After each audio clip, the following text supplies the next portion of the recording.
ಮಹರ್ಷಿ ವಾಲ್ಮೀಕಿ ಪರಿಶಿಷ್ಟ ಪಂಗಡಗಳ ಅಭಿವೃದ್ಧಿ ನಿಗಮದ 100 ಕೋಟಿ ರೂಪಾಯಿ ಹಗರಣವನ್ನ ಖಂಡಿಸಿ ಹಾಗೂ ಪ್ರಕರಣದ ರೂವಾರಿ ಸಚಿವ ಬಿ ನಾಗೇಂದ್ರ ಅವರ ತಕ್ಷಣದ ರಾಜೀನಾಮೆಗೆ ಆಗ್ರಹಿಸಿ ಮೈಸೂರು ನಗರ ಬಿಜೆಪಿ ವತಿಯಿಂದ ಹಮ್ಮಿಕೊಳ್ಳಲಾಗಿದ್ದ ಅಹೋರಾತ್ರಿ ಧರಣಿ ಸತ್ಯಾಗ್ರಹವು ಅತ್ಯಂತ ಕಾವು ಪಡೆದುಕೊಂಡಿದೆ.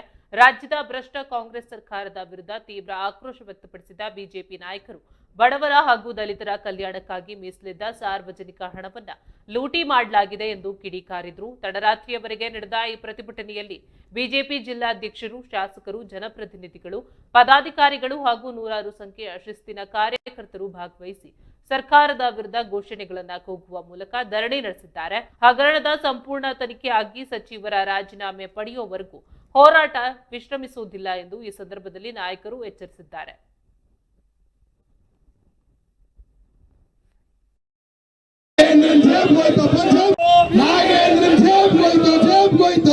ವಾಲ್ಮೀಕಿ ಹಣ ಎಲ್ಲಾಯ್ತು